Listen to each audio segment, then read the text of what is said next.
Selamat sore pemirsa, berjumpa kembali dalam program TVR 17 bersama saya Dadi Ramadan. Tepat pukul 17 waktu Indonesia Barat kami hadirkan kepada Anda sejumlah informasi paling baru dan menarik seputar kinerja dan kegiatan DPR RI yang telah disajikan oleh redaksi TVR Parlemen. Dan pemirsa TVR Parlemen, inilah TVR 17 selengkapnya.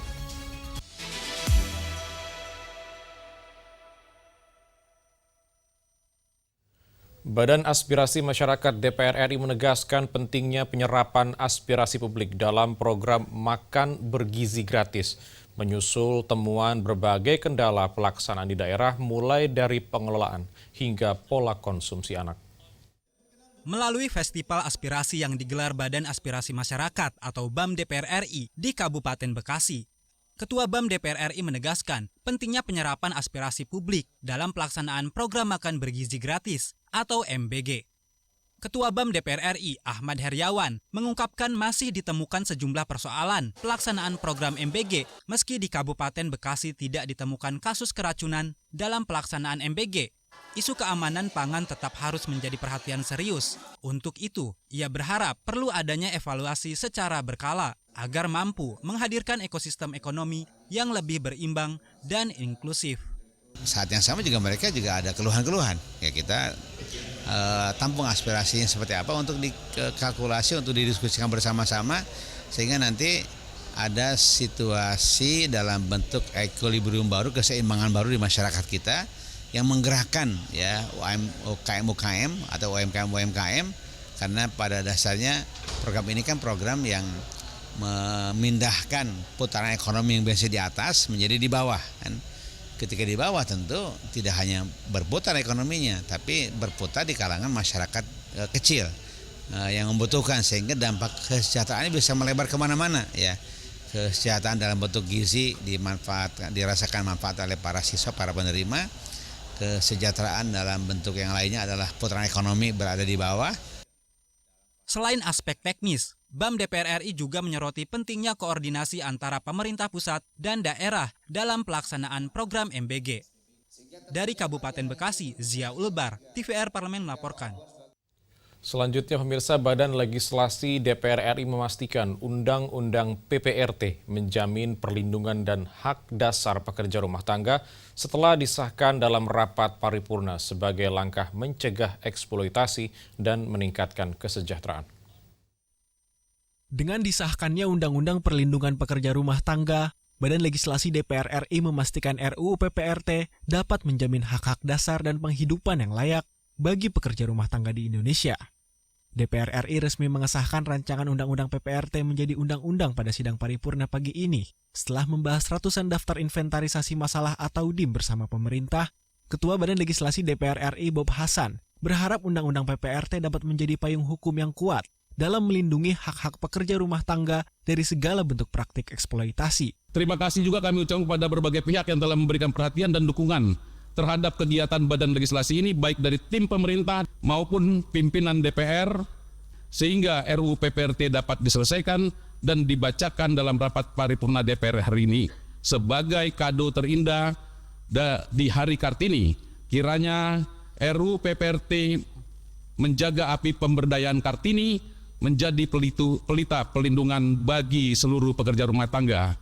Sementara itu, Wakil Ketua DPR RI Sufmi Dasko Ahmad menegaskan, pasca disahkan menjadi undang-undang, DPR RI bersama pemerintah berkomitmen akan terus melakukan pengawasan terhadap implementasinya di masyarakat. Hari ini kami menyelesaikan rancangan undang-undang pekerja rumah tangga yang sudah 22 tahun. Kami selesaikan dan masih ada beberapa undang-undang seperti undang-undang masyarakat adat. Insya Allah tahun ini mungkin kita akan selesaikan beberapa yang sudah kita memang jadi PR. Demikian. Tim Liputan, TVR Parlemen melaporkan. Pemirsa, Komisi 10 DPR RI mendorong penanganan kasus kekerasan seksual di perguruan tinggi dengan mengutamakan perlindungan dan pemulihan korban, serta memastikan pendampingan hukum dan psikologis secara menyeluruh. Dunia pendidikan tinggi Indonesia tengah berada dalam kondisi darurat kekerasan seksual, menyusul terungkapnya kasus kekerasan seksual di Universitas Indonesia dan Institut Pertanian Bogor, di mana terjadi kekerasan seksual verbal di ruang digital. Menyikapi hal tersebut, Komisi 10 DPR RI mendorong penyelesaian kasus kekerasan dengan memprioritaskan hak dan pemulihan terhadap korban. Anggota Komisi 10 DPR RI Muhammad Nur Purnama Sidi menilai tingginya angka kekerasan seksual karena para korban berani melapor kekerasan yang dialami. Menurutnya pihak kampus harus mengedepankan asas retaliasi, yakni asas yang mengedepankan keadilan bagi para korban.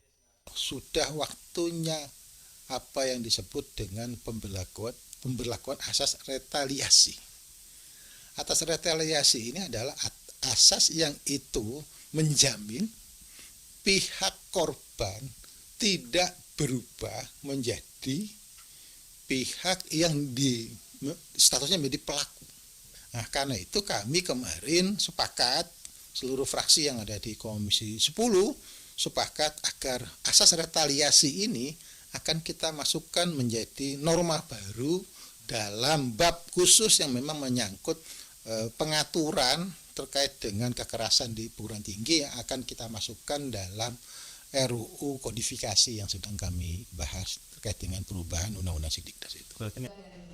Lebih lanjut, Nur Purnama Sidi mendukung segala upaya sanksi dan hukum yang dijatuhkan bagi oknum pelaku kekerasan seksual. Hukuman tegas harus dipatuhi dan dijalankan oleh pihak universitas agar menimbulkan efek jera. Hilman Hidayat, TVR Parlemen melaporkan. Rancangan Undang-Undang Satu Data Indonesia menjadi langkah strategis DPR RI dalam memastikan setiap kebijakan publik disusun berbasis data yang akurat, mutakhir, dan terintegrasi.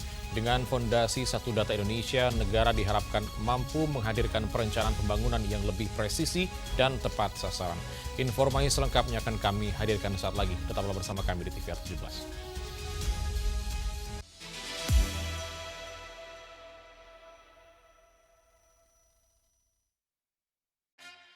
Yuk kita kenalan dengan anggota DPR RI periode tahun ini.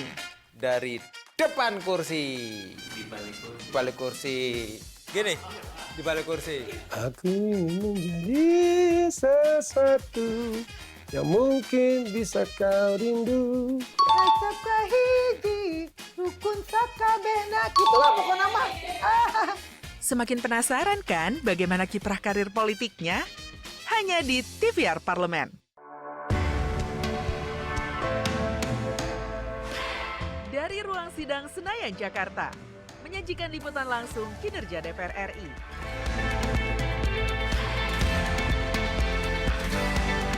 Dialog mendalam, investigasi, dan profil wakil rakyat. TVR Parlemen kini hadir 24 jam.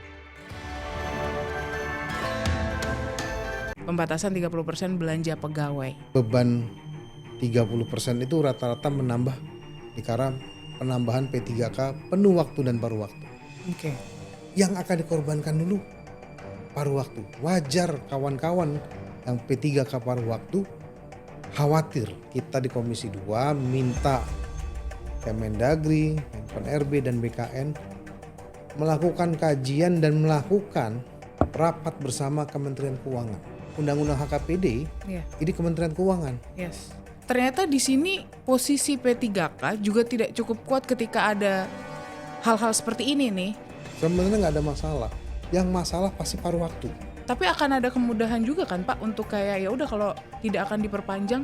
Itu tergantung kepala daerahnya. Intinya adalah kita menunggu PP untuk memperjelas semuanya. Ya. Karena itu memperkuat sebenarnya kayak posisinya. Posisi P3K itu seperti apa, kekuatannya secara hukum juga jelas walaupun ada undang-undang. Peraturan pelaksanaannya harus di PP.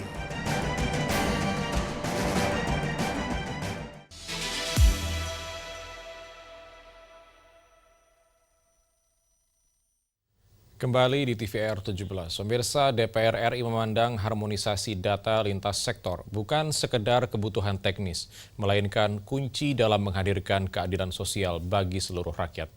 Melalui rancangan undang-undang ini, DPR RI berkomitmen mendorong tata kelola pemerintahan yang transparan, efektif, dan responsif terhadap dinamika kebutuhan masyarakat. Dan kita simak liputan mendalam yang telah dikemas oleh tim redaksi TVR Parlemen dalam segmen editorial Parlemen. Berikut ini.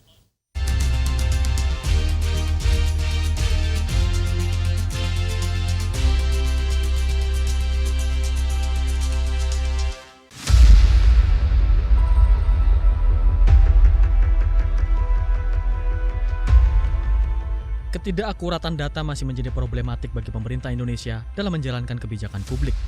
Pemerintah melalui Kementerian Sosial bahkan mengungkapkan sekitar 45% penyaluran bantuan sosial dan program Keluarga Harapan tidak tepat sasaran. Lambatnya pemutakhiran dan tidak akuratnya data terpadu kesejahteraan sosial menjadi penyebabnya. Komisi 8 DPR RI menyoroti pentingnya perbaikan data penerima bantuan sosial, utamanya kepada masyarakat korban bencana serta yang berada di wilayah terpencil. Pemerintah perlu segera melakukan perbaikan dan pemutakhiran data yang lebih akurat. Semua bantuan kepada masyarakat, program-programnya harus berbasis data. Pemerintah kabupaten kota perlu dicermati soal anggaran untuk pendampingan pemutakhiran data. Dan mereka juga mengeluh bahwa ada keterbatasan anggaran, sehingga kami juga ingin mendorong Kementerian Sosial supaya memberikan DAK non-fisik khusus untuk perbaikan data. Karena apa yang disinyalir oleh Kementerian Sosial, yang disampaikan oleh Menteri Pak Saifullah Yusuf, bahwa bantuan sosial itu hampir 45% tidak tepat sasaran. Hal itu menjadi salah satu dampak negatif dari pengelolaan data yang tidak mutakhir. Mengatasi karut-marut serta menyatukan data antar instansi pusat dan daerah merupakan poin penting di balik penyusunan rancangan undang-undang tentang Satu Data Indonesia. Rancangan undang-undang atau RUU ini masuk prolegnas prioritas 2026 sebagai inisiatif DPR. Badan Legislasi atau Balik DPR RI berharap RUU Satu Data Indonesia menjadi landasan pengelolaan data nasional yang lebih terpadu. Kita kan negara kesatuan. Kalau negara kesatuan, saya termasuk yang punya pandangan harus terpusat dia. Masing-masing lembaga, kementerian boleh memproduksi, mensuplai data. Nah, tadi malam itu kan penjelasan Ibu itu, takut nanti kalau hanya tersentral, nanti kalau datanya dihack ini, ya gampang itu. Ya kan, untuk mencegah dipalsukan, dihack begitu ya, kita bikin copy datanya dong. Ya kan, gampang. Tapi harus ada badan yang punya otoritatif. Salah satu poin yang menjadi perhatian adalah bagaimana metode pengumpulan data dan siapa pihak pengumpul datanya. Sebab akar masalah validitas data selama ini ada pada ego sektoral dan benturan kepentingan kementerian dan lembaga yang bersangkutan. Oleh karenanya, dalam RUU Satu Data Indonesia terdapat aturan dibentuknya satu lembaga yang menjadi pusat pengaturan data di Indonesia, termasuk regulasi terkait sanksi bagi kementerian atau lembaga yang memberikan data tidak valid. Di dalam satu poin yang disampaikan itu adalah ada ketentuan bahwa dari Bappenas ya kira-kira seperti itu yang diberikan kewenangan sebagai otoritas deputinya itu bisa menggunakan pihak ketiga. Nah, kalau pihak ketiga ini akan berbahaya lagi. Kalau pihak ketiganya swasta, ini kan kita harus melihat swasta ini swasta seperti apa. Kan sekarang ini kan banyak lembaga survei yang juga membohongin publik karena seseorang mau nyalon kepala daerah yang harusnya tidak populer kemudian dibikin supaya lebih populer, masyarakat kemudian melihat ini yang akan menang karena malah bergeser ke situ. Ini kan manipulasi data. Ketua Badan Legislasi DPR RI Bob Hasan menyatakan bahwa RUU Satu Data Indonesia tidak disusun sebagai revisi, melainkan dibangun dari nol untuk menjawab kebutuhan data yang lebih akurat dan dapat dipertanggungjawabkan. Ini lebih kepada memang pembuatan RUU secara dasar dari nol, yang memang kita memiliki pengalaman dari berdasarkan Perpres nomor 39 tahun 2019 tentang Satu Data Indonesia. Tetapi kemudian karena melihat berbagai kepentingan dari tentu terutama bagi pembangunan nasional, pembangunan daerah, dan juga kebutuhan daripada masyarakat, maka data valid, data akurat merupakan hal yang sangat penting sekali. RUU Satu Data Indonesia diharapkan dapat menjadi solusi atas permasalahan ketidaksesuaian data selama ini, sekaligus mendorong terbentuknya badan otoritatif yang mampu mengordinasikan interoperabilitas data nasional, sehingga kebijakan yang dihasilkan dapat lebih tepat sasaran dan berkontribusi pada peningkatan kesejahteraan masyarakat.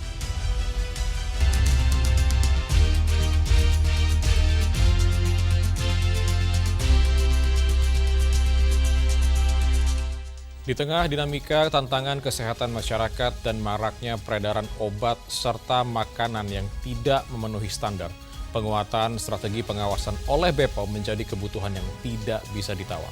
Informasi selengkapnya akan kami hadirkan sesaat lagi. Tetaplah bersama kami di TVR 17.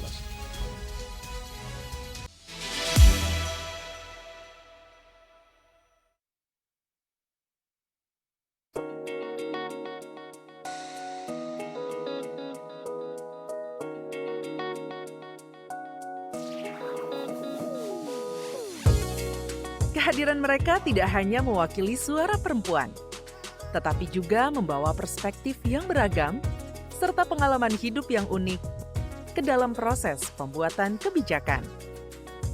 Saksikan Perempuan Parlemen hanya di TVR Parlemen.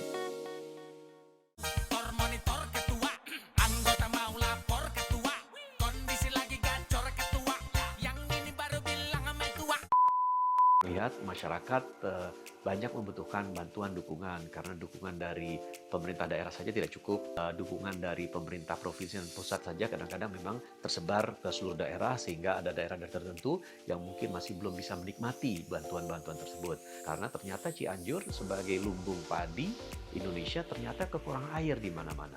Sehingga saya sampai hari ini sudah memberikan lebih dari 135-an sumur air, saya berikan dukungannya kepada dapil saya di Cianjur. Termasuk juga pemasangan listrik gratis yang saya dapatkan dari mitra saya di Kementerian SDM, khususnya PLN. Oke, scroll. Nah, tetapi kalau di Bogor, dalam kota, terutama di daerah Kebun Raya Bogor, itu kalau di Jakarta ya dalam kota cukup banyak treknya. Apalagi kalau hari Sabtu Minggu, nah terus saya tanya gimana sih caranya bernyanyi? Kira-kira harus punya bakat atau bisa belajar. Nah, sementara saya kan hobinya makan, hobinya kulineran, ya nyanyi nanti dulu deh, belakangan aja. Gitu. Oke, ya. Oke. Ini juga viral banget ini, Pak. Sehingga saya juga pada akhirnya memberikan dukungan kepada Pandawara karena mereka tidak hanya sekarang membersihkan sampah, tapi juga mereka mau mengolah sampah itu.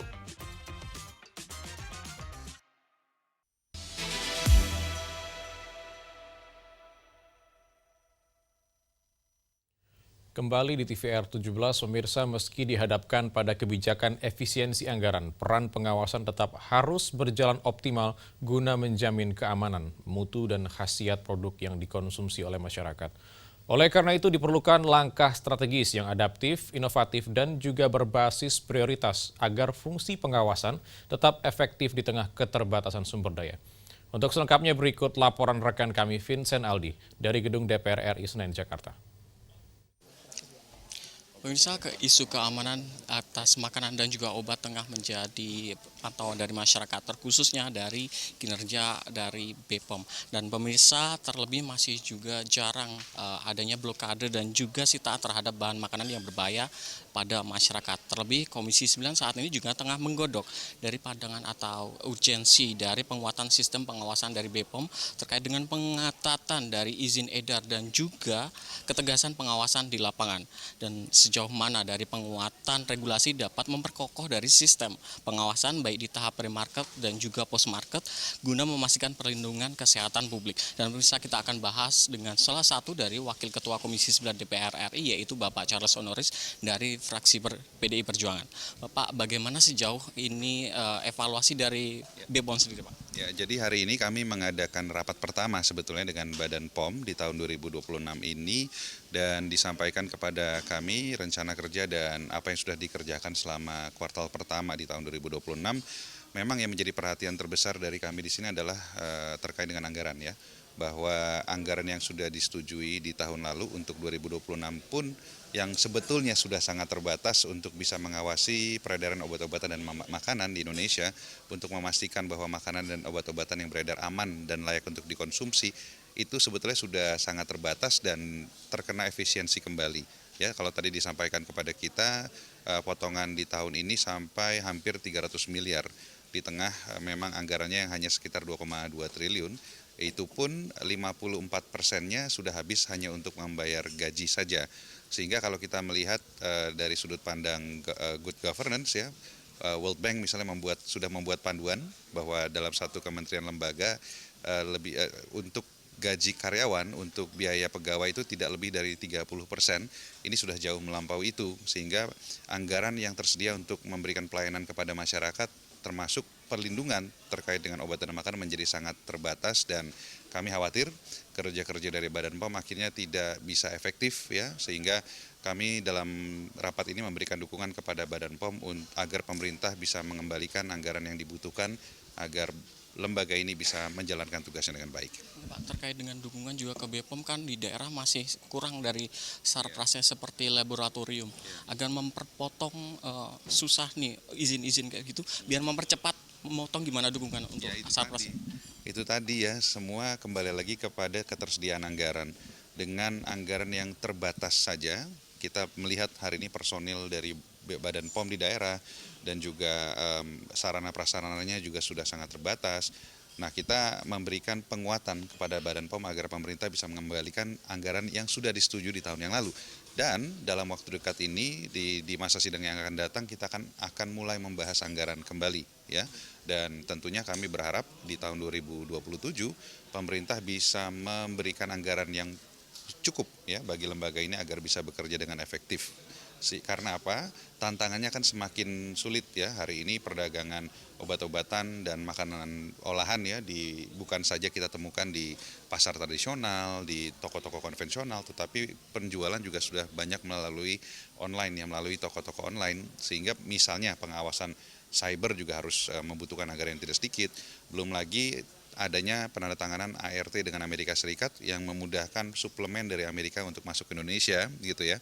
Itu tentunya akan mengharuskan Badan POM untuk menjalankan tugasnya dengan lebih kuat lagi.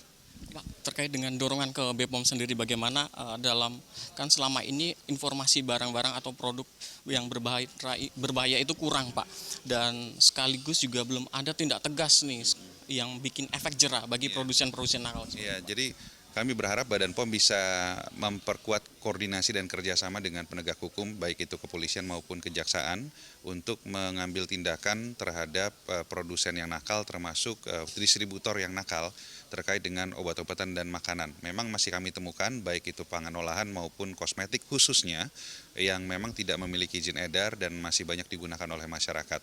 Mungkin tidak perlu kita mencari atau menginvestigasi dengan mudah, misalnya kita meng-Google saja, kita masih menemukan tempat-tempat yang memberikan pelayanan dengan menggunakan produk-produk yang tidak memiliki izin edar. Jadi ya memang kita berharap Badan POM bisa melakukan koordinasi dengan lebih baik lagi dengan pihak penegak hukum. Terakhir Bapak, sejauh ini bagaimana keterlibatan BPOM juga dengan MBG Pak? Ya. Kan banyak temuan makanan yang kurang. Jadi kalau kita lihat faktanya hari ini sudah lebih dari 33.000 anak yang menjadi korban keracunan di program MBG. Sekitar bulan Oktober tahun 2025 yang lalu kita pernah mengumpulkan baik itu Badan POM dan BGN di sini untuk agar kita meminta agar Badan POM diberikan kewenangan, diberikan penugasan untuk bisa terlibat aktif dalam penyelenggaraan program MBG. Salah satunya adalah memastikan bahwa kita bisa menghentikan kasus-kasus keracunan. Namun di rapat hari ini kita temukan bahwa keterlibatan dari Badan POM ternyata sangat minim ya. Dan ini salah satunya juga karena tidak didukung oleh anggaran dari pemerintah ya, sehingga Badan POM pun tidak memiliki kewenangan yang signifikan dalam penyelenggaraan program MBG, sehingga tidak heran ketika hari ini kita melihat kasus-kasus keracunan masih terjadi hampir setiap hari dari kota ke kota di berbagai wilayah di Indonesia. Terima kasih banyak Bapak, selamat bertugas kembali Pak. Baik pemirsa, demikian wawancara saya dengan salah satu dari Wakil Ketua dari Komisi 9 DPR RI, yaitu Bapak Charles Honoris dari fraksi PDIP, terkait dengan evaluasi dan juga penguatan terhadap BPOM. Sekian dari saya dan saya kembalikan ke rekan saya di studio. Selanjutnya pemirsa, apa saja yang menjadi sorotan di media online nasional pada hari ini? Usai jeda, tetaplah bersama kami di TVR 17.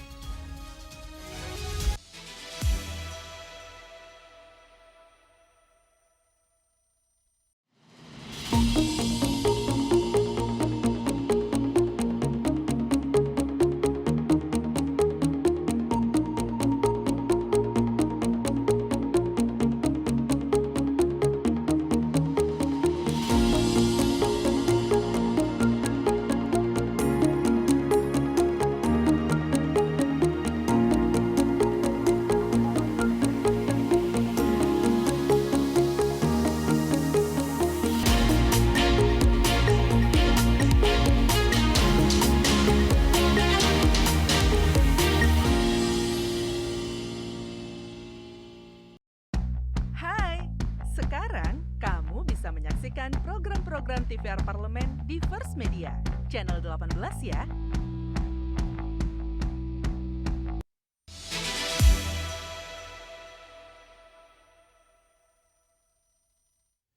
Kembali di TVR 17, pemirsa, kali ini kita masuk ke segmen media online nasional dan mari kita simak isu apa saja yang menjadi sorotan media serta tanggapan dari sejumlah anggota Dewan. Bersama rekan kami, Alfat Rizky.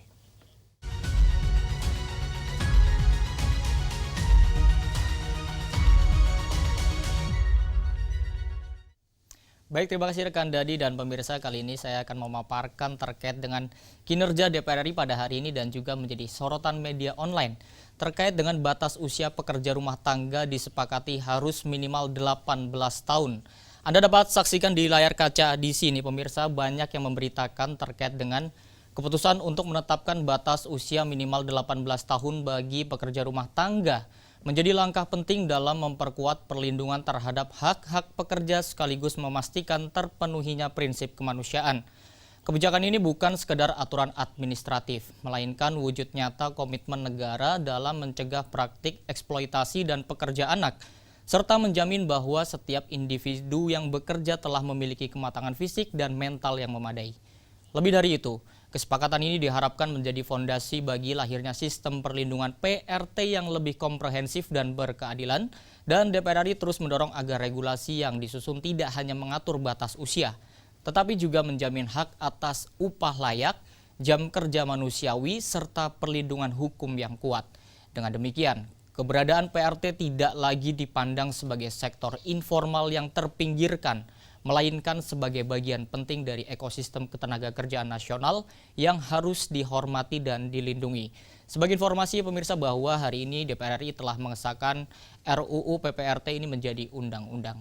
Dan kita beralih ke berita selanjutnya yang menjadi headline di media online terkait dengan penggelapan dana jemaat gereja harus diinvestigasi menyeluruh, kembalikan uang rakyat kecil. Anda dapat saksikan kembali di sini di layar kaca Anda. Banyak yang memberitakan terkait dengan Ketua DPR RI Dr. Honoris Causa Puan Maharani menegaskan bahwa penggelapan dana jemaat gereja merupakan persoalan serius yang tidak hanya mencederai kepercayaan umat, tetapi juga melukai rasa keadilan masyarakat kecil. DPR RI memandang bahwa setiap rupiah yang berasal dari jerih payah jemaat adalah amanah yang harus dijaga dengan penuh tanggung jawab. Oleh karena itu, proses investigasi harus dilakukan secara menyeluruh, transparan dan tanpa pandang bulu, guna mengungkap fakta yang sebenar-benarnya dan juga memastikan tidak ada pihak yang kebal hukum. Lebih jauh, DPR RI mendorong aparat penegak hukum untuk bekerja cepat dan profesional, sekaligus memastikan pengembalian dana kepada para jemaat yang dirugikan dapat dilakukan seadil-adilnya. Negara tidak boleh abai terhadap perlindungan masyarakat, terlebih ketika yang terdampak adalah kelompok yang rentan secara ekonomi. Komitmen ini menjadi bagian dari upaya memperkuat kepercayaan publik terhadap institusi hukum, sekaligus menegaskan bahwa keadilan harus hadir nyata bagi seluruh rakyat Indonesia. Dan pemirsa, itu tadi headline di media online pada hari ini terkait dengan batas usia PRT disepakati harus minimal 18 tahun, serta penggelapan dana jemaat gereja harus diinvestigasi menyeluruh, kembalikan uang rakyat kecil. Kembali ke rekan Dadi.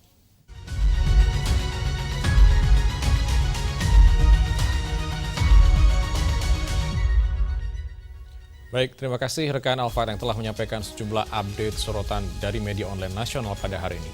Dan segmen media online tadi sekaligus menutup program TVR 17 edisi sore hari ini. Saya Dadi Ramadan beserta seluruh kru TVR Parlemen yang bertugas mengucapkan terima kasih dan pamit undur diri dari hadapan Anda. TVR Parlemen, referensi Indonesia. Selamat sore.